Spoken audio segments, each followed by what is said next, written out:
ഈ വീഡിയോയിൽ ഇതാ ലൈവായിട്ട് പ്രാണികളൊക്കെ ഇതാ ഓടി രക്ഷപ്പെടുന്നു കാണുന്നില്ല. അപ്പൊ നിങ്ങൾ കരുതും ഇതെങ്ങനെയാണ്. അപ്പൊ അതിനുള്ള ഒരു കുഞ്ഞു ടിപ്സ് ആണിത്. അപ്പൊ വീഡിയോ ഫുൾ വാച്ച് ചെയ്യുക. എന്നിട്ട് ഇതുപോലെ ഒന്ന് ട്രൈ ചെയ്ത് നോക്കണേ. ഹലോ, അസ്സലാമു അലൈക്കും. ഇന്ന് ഞാൻ കുറച്ച് കിച്ചൺ ടിപ്സ് ആയിട്ടാണ് കേട്ടോ വന്നിട്ടുള്ളത്. പിന്നെ നമ്മൾ ഓരോ സാധനങ്ങളൊക്കെ എടുത്തു വെക്കുമ്പോൾ കേടാവുക, അതുപോലെ തന്നെ പൂപ്പല് വരിക, പിന്നെ പുഴു, പ്രാണി അതൊക്കെ വന്നില്ലേ. അപ്പൊ അതൊക്കെ മാറുന്നതിനായിട്ടുള്ള ഒരു കുഞ്ഞു കുഞ്ഞു ടിപ്സുകളാണ് കേട്ടോ.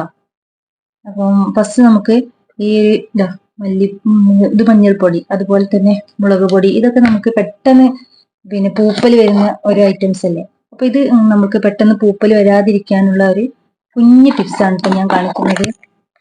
എന്താണെന്ന് വെച്ചാല് ഇതിലേക്ക് ഒരു പിഞ്ച് പഞ്ചസാര ഇല്ലേ, കുറച്ച് മതിയെ, വളരെ കുറഞ്ഞ രീതിയിൽ കുറച്ച് പഞ്ചസാര ഈ മുളക് പൊടിയുടെ ഈ ബോട്ടിലേക്ക് നമ്മൾ ഇട്ട് കൊടുക്കുക. അതുപോലെ തന്നെ മഞ്ഞൾപ്പൊടിയുടെ ഈ ബോട്ടിലേക്കും നമ്മൾ ഇട്ട് കൊടുക്കുക. വളരെ കുറഞ്ഞ അളവിൽ മതി കേട്ടോ. എന്നിട്ട് നമ്മൾ ഇത് നല്ലോണം ഇളക്കി കൊടുക്കുക. ഇങ്ങനെ പിന്നെ മുളക് പൊടിയിലും മഞ്ഞളിന്റെ പൊടി, മല്ലിപ്പൊടി, അതിലൊക്കെ നമ്മൾ ഇതുപോലെ കുറച്ച് പഞ്ചസാര ആഡ് ആക്കിയിട്ട് ഇതുപോലെ മിക്സ് ആക്കിങ്ങാണ്ട് പിന്നെ നല്ല എയർ ടൈറ്റ് ആക്കി അടച്ചു വെച്ചാൽ നമുക്ക് പെട്ടെന്നൊക്കെ വരുന്ന ആ പൂപ്പലുണ്ടല്ലോ, അതൊക്കെ ഒഴിവാക്കാനൊക്കെയുള്ള ഒരു നല്ലൊരു ടിപ്സ് ആണ് കേട്ടോ ഇത്. നിങ്ങളെല്ലാവരും ഇതുപോലെ ഒന്ന് ട്രൈ ചെയ്ത് നോക്കൂ. അപ്പോൾ നിങ്ങൾക്ക് മനസ്സിലാവും. തണുപ്പ് സമയങ്ങളിലൊക്കെ നമ്മൾ മുളക് പൊടിയൊക്കെ പെട്ടെന്ന് ഒരു പൂപ്പലിന്റെ ഇത് വരുന്നത് കാണാം. അപ്പൊ അതിനൊക്കെ മാറ്റം കിട്ടാനുള്ള നല്ലൊരു ടിപ്സ് ആണ്. ഓക്കെ, ഇൻഷാ അല്ലാ. അതുപോലെ തന്നെ അടുത്തൊരു ടിപ്സ് എന്ന് പറഞ്ഞത്, പിന്നെ നമ്മൾ അരിയൊക്കെ പ്രാണി പിന്നെ പുഴുവൊക്കെ വരുന്നില്ലേ, അത് മാറ്റുന്നതിനുള്ള ഒരു കുഞ്ഞു ടിപ്സ് കുഞ്ഞാണെങ്കിലും ഭയങ്കര യൂസ്ഫുൾ ആണ് കേട്ടോ. അപ്പൊ അതെന്താന്ന് നോക്കിയാലോ. അപ്പൊ നമ്മള് പിന്നെ അരിയൊക്കെ എടുത്തു വെച്ചാൽ പെട്ടെന്ന് അതില് പ്രാണികൾ വരുന്നത് കാണുന്നില്ലേ. പിന്നെ ആ പ്രാണികളെ നമുക്കതിൽ നിന്ന് ഒഴിവാക്കാൻ ഒരുപാട് ബുദ്ധിമുട്ടാണ്. നമുക്ക് ആ ഒരു പ്രാണികളെ പെട്ടെന്ന് എങ്ങനെയൊന്ന് നീക്കുക എന്നുള്ളതിനുള്ള ഒരു ടിപ്സ് ആണ് കേട്ടോ. പിന്നെ ആദ്യം നമുക്ക് ഇതുപോലൊരു കുഞ്ഞ് ഇത് എന്നല്ല, എന്താ നിങ്ങൾക്ക് അടുത്തുള്ള ഒരു ചെറിയൊരു ബോട്ടില് ഇതുപോലെ ഒന്ന് എടുത്തിട്ട്, ചെറിയൊരു ബൗളോ എന്തായാലും മതി, അതുപോലെ ഒന്ന് എടുത്തിട്ട് ഇതിന്റെ സെന്ററിൽ ഇങ്ങോട്ട് വെച്ച് കൊടുത്തിട്ട് അതിലേക്ക് നമ്മൾ വിനാഗിരിയാണ് കേട്ടോ യൂസ് ചെയ്യുന്നത്.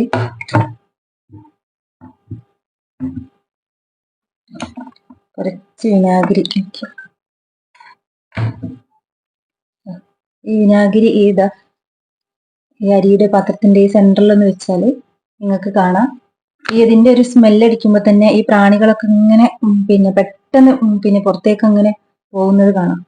ഇത് ഞാൻ ഇതുപോലെ ഒരു ഡബയിലാക്കി വെച്ച അരിയായിരുന്നു. അപ്പൊ അതിലൊരു പ്രാണി വന്നപ്പോ അതെ, ഈ ഒരു ടിപ്സ് എങ്ങനെയെന്ന് നിങ്ങൾക്കൊന്ന് കാണിച്ചു തരണ്ടേ. അതിനായിട്ട് ഞാൻ സെറ്റാക്കിയതാണ് കേട്ടോ. ഈ പ്രാണി പോകുന്നത് നിങ്ങൾക്ക് ലൈവായിട്ട് തന്നെ കാണാം കേട്ടോ. കാണിച്ചു തരാം. ഈ പ്ലേറ്റിന്റെ അതിന്റെ ആ സ്മെല്ല് അടിച്ചു പോക്കൂ, ആ അരിയിലുള്ള പ്രാണികളൊക്കെ കണ്ടില്ലേ, പ്ലേറ്റിന്റെ ചുറ്റുഭാഗത്തു കൂടി ഓടുന്നത് കാണുന്നില്ലേ.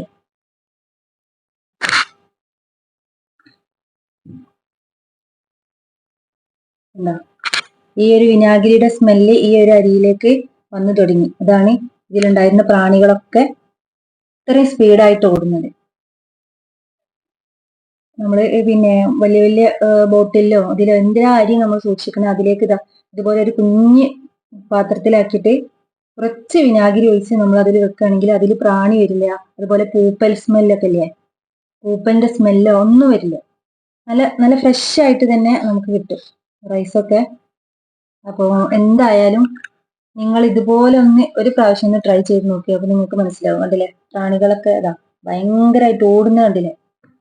കാരണം ഇതിന്റെ സ്മെല്ല് നല്ലോണം അവർക്ക് ഫീൽ ആവുന്നുണ്ട്. അതാണ് അത് ഇതിലേക്ക് വെക്കേണ്ട താമസമേ ഉള്ളൂ. ഇതൊക്കെ എത്രയും പെട്ടെന്ന് ഓടി രക്ഷപ്പെടാൻ തുടങ്ങി.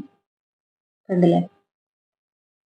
അപ്പൊ ഈ ഒരു ടിപ്സ് നമുക്ക് എല്ലാവർക്കും കിച്ചണിൽ അത്രയ്ക്ക് യൂസ് ആയിട്ടുള്ള ഒന്നാണ് കേട്ടോ. അപ്പൊ എന്തായാലും നിങ്ങളെ ഫ്രണ്ട്സിലേക്കും ഫാമിലിയിലേക്കും ഒക്കെ ഒന്ന് ഷെയർ ചെയ്തിട്ട് വീഡിയോ ഇഷ്ടമായാൽ ലൈക്ക് ചെയ്യാനും അതുപോലെ തന്നെ സബ്സ്ക്രൈബ് ചെയ്യാനും മറക്കരുത്. ഇൻഷാ അല്ലാ ഇതുപോലെ നല്ല നല്ല ടിപ്സ് ആയിട്ട് ഇനിയും വരാം.